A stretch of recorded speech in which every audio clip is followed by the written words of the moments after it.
We take pictures to freeze moments in time, little slices of life we can hold on to. And yeah, the photo matters, but the real joy is also in the moment. The feel of it, the click. When you've got a camera that makes you want to shoot, every moment feels worth keeping. And that feeling, that's what keeps you coming back.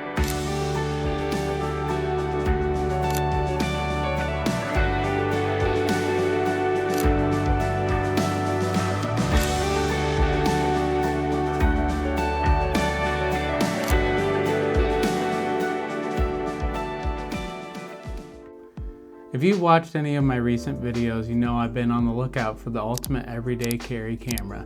And the Fujifilm X-M5 has been something that's intrigued me, so let's find out if it'll help us actually capture those summer moments the way we want to. It wouldn't be a summer video without the Hawaiian shirt, the farmer's tan, a hatline tan, and apparently I buzz my hair before I film every time now. I just wanted to give you guys a quick insight that this won't be a super spec heavy review. I want to talk about how this camera makes me feel. I don't think it's the best camera as far as specs go. It does very well, but if you want to learn more about the specs of this camera, I'd advise checking out some other great videos on YouTube. We're going to talk about how this makes me feel while I'm using it for photography and capturing everyday life. Let's get right into the first part of the review. Like I mentioned before, I'm not here to talk about all the specs specifically, but there are a few things that spec-wise that I think you should note. The autofocus in this version of this Fujifilm camera compared to other ones I've used is tremendously improved. I don't think it's anywhere near something like Canon or Sony, but it's to the level where it's pretty usable and it doesn't let me down too often. And for a camera I'm primarily using for stills, that isn't a huge issue to me. A big feature with this camera that I've seen maybe one other person mention on YouTube that I don't think gets talked about too much is the ability to connect to this camera while it's off and pull the pictures off of it. So imagine you went out shooting all day and you come home and you have your camera still in your bag and you ate dinner and you're just sitting on the couch and you're thinking, oh, I'd love to see the photos I got today, but I don't want to unload them onto my computer and check them all out that way. You can actually pull up the Fujifilm X app and connect to this camera while it's still in your camera bag off and pull the JPEGs right off it or RAW files. I think that is an amazing feature and kudos to Fujifilm. I would love to see other cameras implement something like that. I'm not sure if it is in a lot of other cameras, but that I have used so many times in the few weeks that I've owned this camera. I can't commend it enough. That feature is something just mind-blowing to me almost. The next big feature that I love with this camera and pretty much every Fujifilm camera is the custom film recipes. If you've never experienced the custom film recipes, you are truly missing out on a photography experience. I think it's a fun way to just get pictures you are ready to use right out of the camera. And I found a couple recipes that I've really enjoyed that are pretty popular ones, and I'll leave links to them down below. But the first one is your perfect everyday film simulation that I can use in a variety of situations and really enjoy the photos I'm getting out of it. And then the next simulation I've been using a lot is kind of an exaggerated form of summer that I really enjoy. It's kind of just a fun way to take a boring photo and make it a little more exciting. I'm excited to try a bunch more. Like, I've only had this for a few weeks, so the opportunities are endless for me to test out different things, and I think that's just such a fun way of using a camera, especially in the summer when you're not taking yourself too seriously. The last main feature that matters a lot to me is the size and portability. It's not insanely small where I can fit it into my sweat pocket or jeans pocket or anything like that, but this is kind of a camera you want to wear around your neck. Like, it looks really good. I think I mentioned I got several compliments wearing this around. Like, it's a good looking camera and it is so small. Like, here is a notebook of mine, really small notebook, and then here is my phone. So there's those two things, and there's the camera. Like, you can see that it is really short, and it is definitely a little wide, but it's still a very small camera. And I immediately bought a grip for this. When I bought it, I saw a lot of other reviewers mentioning that that would be important. So I got the grip even before the camera came in. And the second I opened the box, I put the grip on because people said it just improved it so much. And I could definitely see how not having the grip, this could be an annoying camera to use as far as gripping, but a $30 grip fixed that problem for me, and I think it looks really good. Like, it looks like a piece of the camera. You would not be able to tell that that isn't a main piece of the camera unless you're really looking for it. So size and portability are a huge win for me.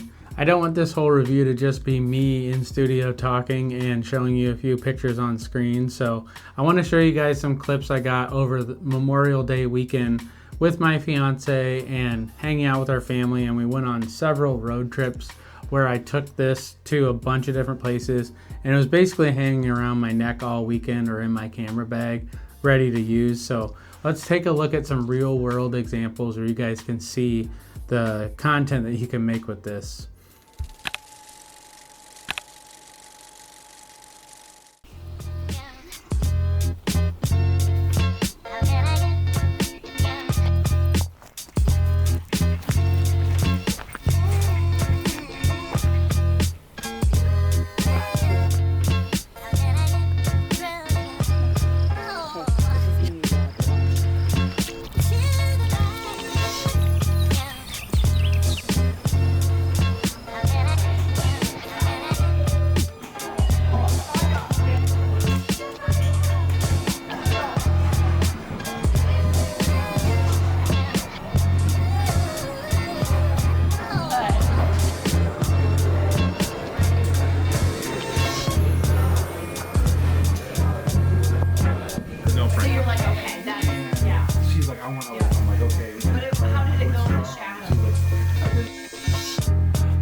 So the lights, like right here, the lights hitting those branches, so like that.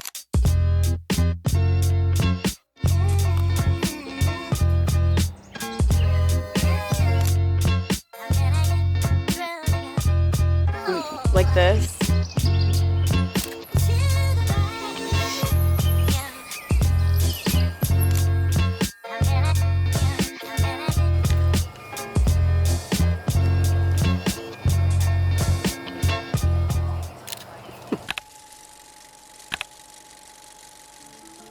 There are two small cons with this camera that I do want to point out. There are obviously more cons than that, but things that can irritate me from day to day with this camera that could turn people off, but haven't been deal breakers for me.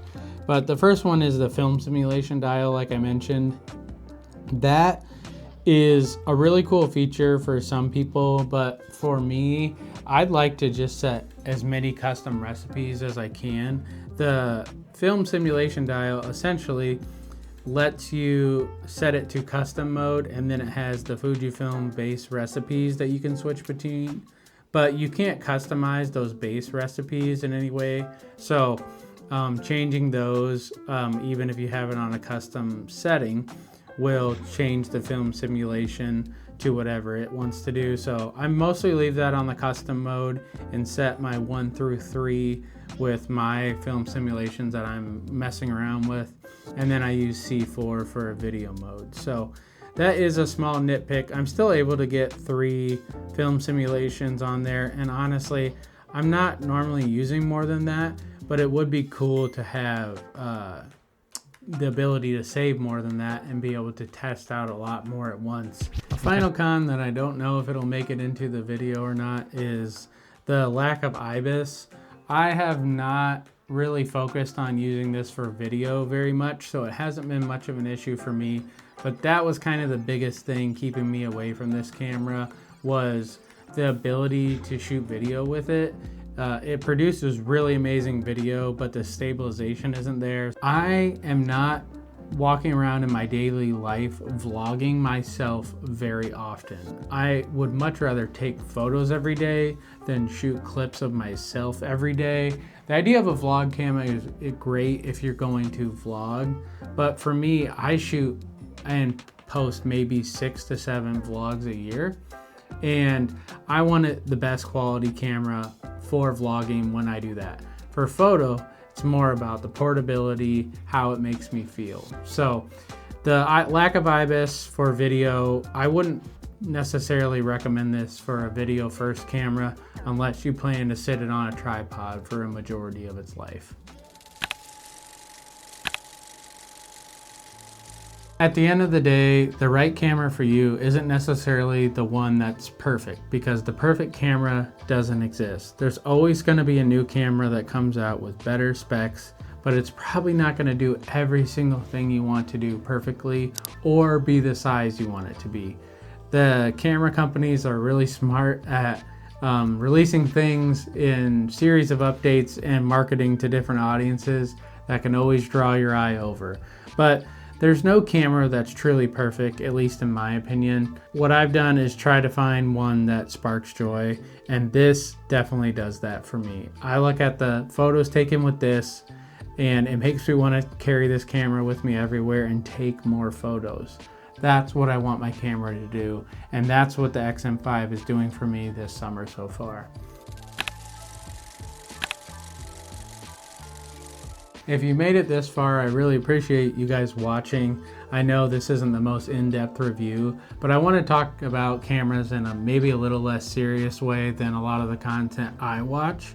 So the X-M5 is definitely going to be my camera of the summer, and I can't wait to see the photos I create with it, but it might not be the right one for you. I'd be really interested in hearing what you guys are using for your camera this summer, getting more involved in the photography community and learning more about other cameras that people are using, because I see images all the time and my first thought isn't what camera was that, it's me being amazed at the talent of the photographers. So let me know what you guys are using, share your Instagrams, anything like that. I appreciate the interaction if this gets outside my small YouTube audience. And if you guys enjoy what you watched so far, please hit the subscribe button and remember that you guys are loved, and I'll catch you in the next one. Peace out.